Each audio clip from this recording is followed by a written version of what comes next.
All women are created with superpowers. Oh, yeah. And our next guest has created a roadmap entailed with tips and strategies to help encourage women channel their own power and confidence when walking into any situation, into any room.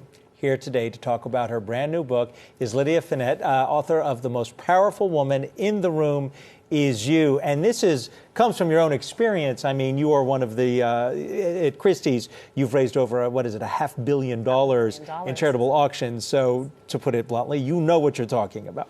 I like to think so.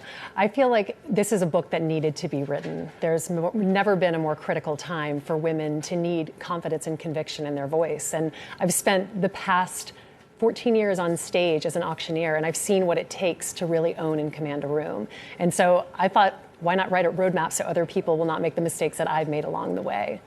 I think it's fairly common for women, especially younger women, to not have confidence in their own voices.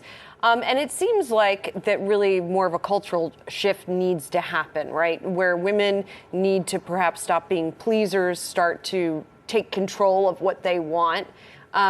So how do they actually go about doing that? Well, I think there are a couple of different things that we can do. And I think also women who've been working for a long time are in a position to really help these women along on the way.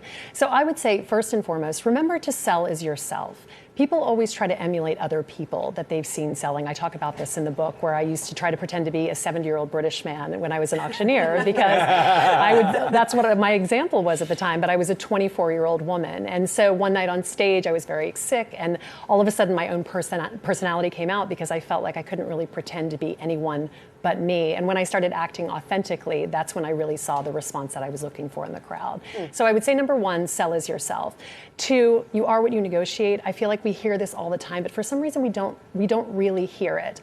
Women need to understand that no one is going to pay you to do something unless you ask for it. And we're concerned with rejection. We're concerned about not being liked, about thought of as, asking for something we don't deserve, but we need to go out there and ask for it. And it's something, again, I do on stage every single night of the week.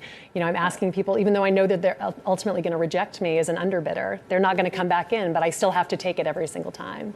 And so we're talking about young women coming up in the workforce, but there are people who have confidence issues that you wouldn't expect, such as Hollywood celebrities. Yes. Hugh Jackman. I know that you helped him right before an auction because he was feeling really nervous about taking the stage. You wouldn't think he would have an issue, but he did, right? How'd you help him? Well, I think it's just being outside of your comfort zone. And, I'll be backstage with Hugh before an auction, and he turns to me. He's not an auctioneer. He's an actor, and that's a very different role. And so all of a sudden I have these hilarious moments where Hugh Jackman is peppering me with questions. What happens if nobody bids? What will we do? And you just have to be the person who's confident in what you know and your belief.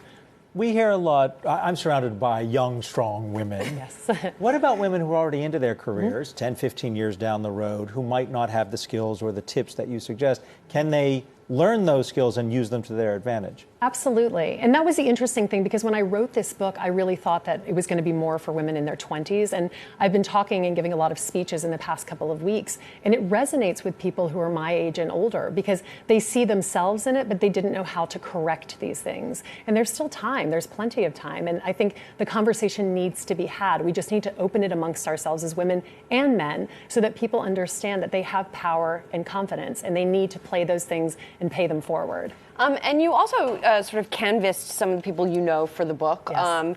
The likes of Martha Stewart, to try to get tips from them. Do you have a favorite tip or one that really stood out from the people you talked to? I did, and I have amazing people, Martha Stewart, Nina Garcia, Deborah Roberts, just these powerhouse women. But I also have women who are people that I know, who are friends, who are just doing well in their jobs. And there's a woman named Gemma Burgess who gave the best tip of all. She said that whenever you go into a negotiation, you need to make them wince, because if you didn't make them wince, then you weren't asking for enough. Oh, I like that. So the next time you go in, don't forget it. Remember that tip. And Lydia, I love your advice, network or die.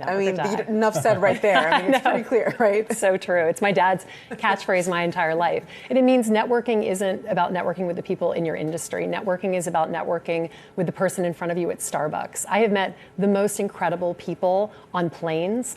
probably to their chagrin, but I start up a conversation just to learn a little bit about them. And a lot of them actually, interestingly, have been helpful on my book tour because they were going places that I didn't know anyone and have reached out as a result. So. Grab a book. How about you take it over there? Just talk about it to everyone. Great advice, and we want to thank you for joining us. Lydia Finet, the author of The Most Powerful Woman in the Room is you.